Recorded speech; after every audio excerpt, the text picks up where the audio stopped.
Oke, baik. Halo, Bapak dan Ibu, teman-teman sekalian.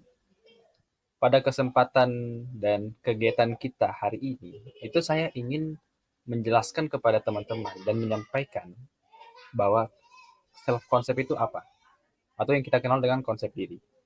Nah, mungkin teman-teman di sini sekalian sudah pernah ya mendengar tentang konsep diri. Mungkin ya sekilas cuman pengendalian diri atau bagaimana kita membiasakan diri atau bagaimana kita mengembangkan diri. Itu kan semuanya self. Itu kan bisa dibilang itu kan semuanya konsep diri. Nah, kita akan lebih jauh lagi mengenal apa itu konsep diri. Baik. Nah, sebelum kita masuk ke konsep diri, kita ingin bahas latar belakang gitu. Jadi ini kan semuanya kan sini sudah umur di atas 20-an ya. Jadi udah dewasa. Maksudnya dewasa awal. Nah, kehidupan dewasa yang dijalani oleh manusia itu memiliki tahap dan rintangan yang berbeda setiap individunya. Namun, permasalahan yang dialami secara garis besarnya itu sama. Oke. Okay? Dan dalam menjalani atau menghadapi kehidupan, orang dewasa awal itu wajib menyelesaikan tugas perkembangannya. Biar apa? Biar dalam menjalani kehidupan sehari-hari tidak mengalami masalah yang berarti tidak mengganggu masa perkembangan selanjutnya.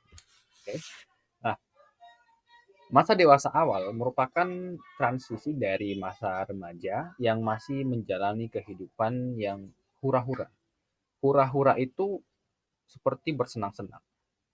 Nah, jadi dari hura-hura itu menuju masa yang menuntut akan rasa tanggung jawab yang di dewasa awal. Nah, perkembangan masa dewasa awal itu dimulai saat seseorang menginjak pada umur 19 tahun sampai 25 tahun.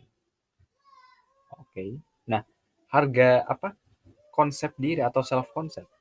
Manusia itu dimulai sejak umur 2 tahun. Nah, proses ini membangun kesadaran diri manusia untuk ke tahap bagaimana menghargai dirinya lebih awal. Gitu.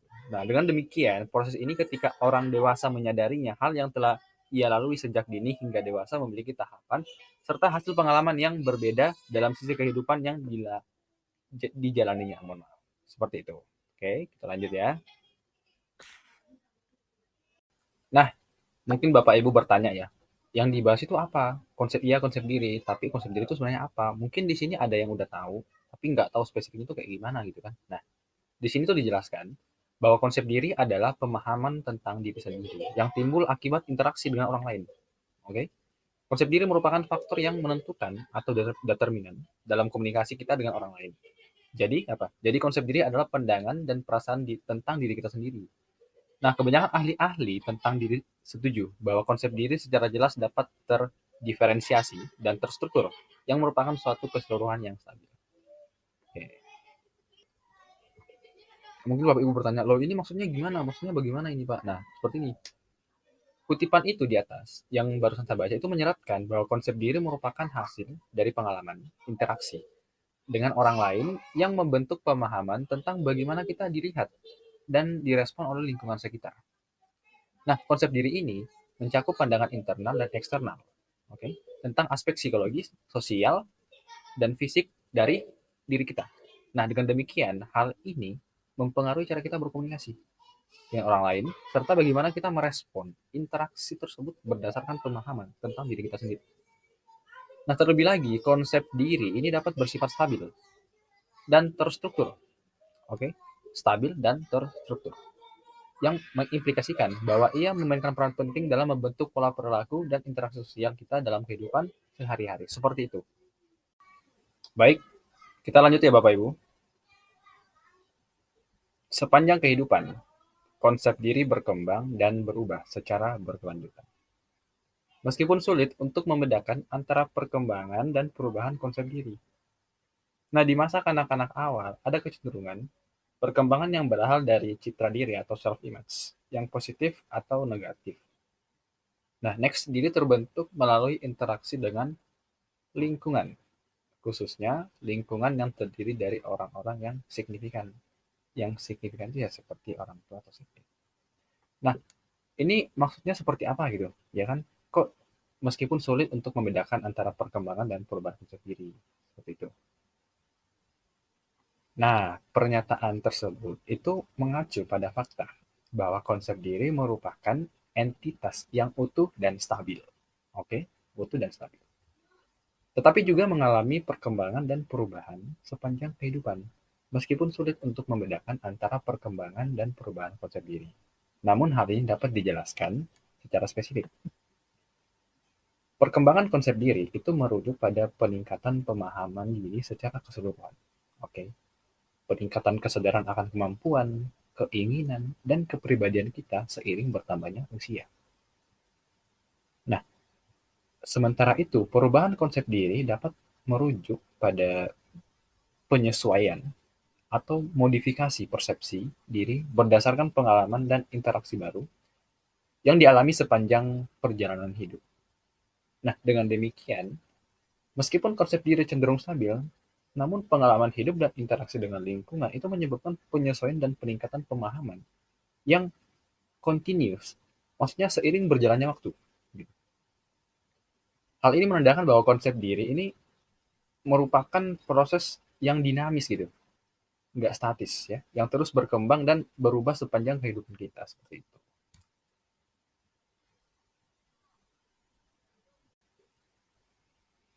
Oke, baik. Tadi dijelaskan di slide awal ya bahwa dimensi konsep diri itu ada dimensi internal dan eksternal. Maksudnya ada internal, eksternalnya. Nah, kalau dimensi internal itu ada diri identitas, identitas self, terus ada diri tingkah laku, di behavior self, terus ada diri penilaian atau judge self. Nah, apa sih ketiga ini Pak? Gitu kan? Pertanyaannya yang bisa seperti itu mungkin.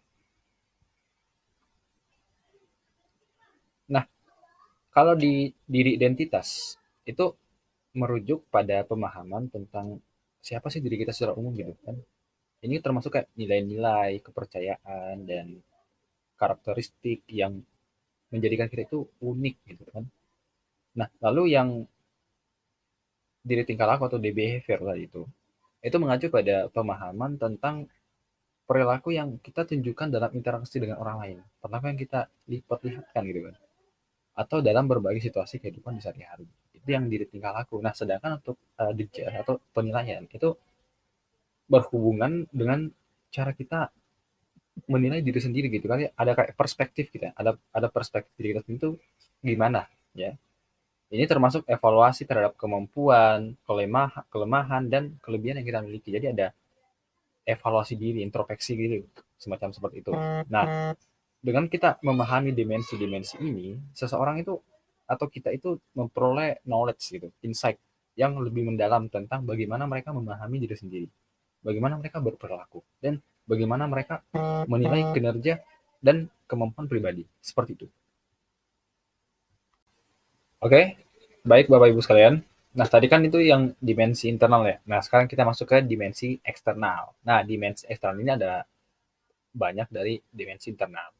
Nah, kalau di eksternal itu ada physical self atau diri fisik, lalu ada diri moral etik, terus ada personal self atau pribadi, terus ada family self, keluarga ya kan, terus ada social self.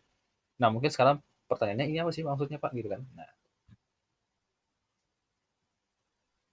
Nah, seperti ini.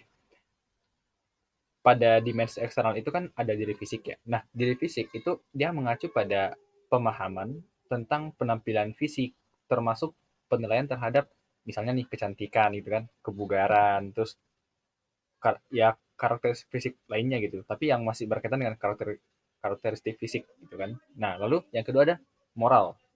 Nah, merujuk pada pemahaman tentang diri atau nilai-nilai moral dan etika yang membentuk pandangan kita tentang tindakan yang benar dan salah dalam konteks sosial seperti itu, yang itu moral. Nah, lalu ada personal atau personal self. Nah, ini mencakup bagaimana kita memandang diri kita dari sudut pandang pengalaman pribadi, dari perspektif pengalaman pribadi, aspirasi dan tujuan hidup yang ingin dicapai. Seperti itu. Nah, untuk family, keluarga, itu mengacu pada bagaimana kita memandang peran kita dalam konteks keluarga gitu kan. Kita tuh di keluarga ngapain gitu. Nah, ya kan? Termasuk peran kita sebagai misalnya kita anak gitu kan, saudara atau anggota keluarga lainnya. Kita tuh menempatkan atau memposisikan diri kita itu sebagaimana kita posisi kita itu apa gitu ya. Nah, lalu diri sosial. Nah, diri sosial ini merujuk pada pemahaman tentang bagaimana kita dilihat oleh masyarakat di luar sana itu melihat kita itu, memandang kita itu, persepsi mereka tuh terhadap kita itu bagaimana gitu ya, termasuk dalam hubungan dengan teman, rekan kerja atau anggota masyarakat lainnya ya. Nah, jadi dengan kita memahami dimensi dimensi antara internal dan eksternal, kita jadi kayak punya citra gambaran yang lebih komprehensif tentang bagaimana diri mereka berinteraksi dengan lingkungan fisik maupun sosial seperti itu.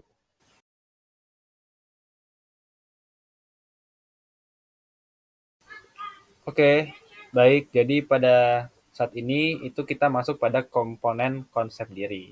Apa aja sih konsepnya itu? Apa aja sih komponennya? Nah, komponennya itu ada perseptual, konseptual, dan sikap. Ini ketiga ini maksudnya apa sih Pak? Gitu kan? Nah, kalau perseptual itu mengacu pada bagaimana bagaimana seseorang mempersepsikan dirinya sendiri, termasuk bagaimana mereka melihat penampilan fisik mereka, ya kan? Kemampuan mereka dan peran mereka dalam interaksi itu kayak gimana gitu, yang dimaksud dengan perseptual. Kalau konseptual itu merujuk pada pemahaman konseptual yang lebih abstrak tentang diri seseorang, termasuk nilai-nilai keyakinan dan identitas yang membentuk pandangan mereka tentang diri dia sendiri. Itu yang konseptual. Nah, sedangkan yang sikap itu sikap emosional dan reaksi yang dimiliki individu terhadap diri mereka sendiri, pribadi mereka, termasuk bagaimana mereka merasa tentang kemampuan, kelemahan, dan aspek lain dari diri mereka gitu, ya kan? Nah, jadi dengan kita memahami ketiga komponen ini, individu atau kita itu dapat memahami secara lebih mendalam tentang bagaimana persepsi, konsep, dan sikap mereka terhadap diri sendiri atau kita itu saling terkait dan berdampak pada cara kita berinteraksi dengan lingkungan dan orang lain gitu ya. Nah, jadi hal ini juga memainkan peran penting dalam membentuk identitas dan pemahaman pribadi yang lebih kuat tentunya. Seperti itu.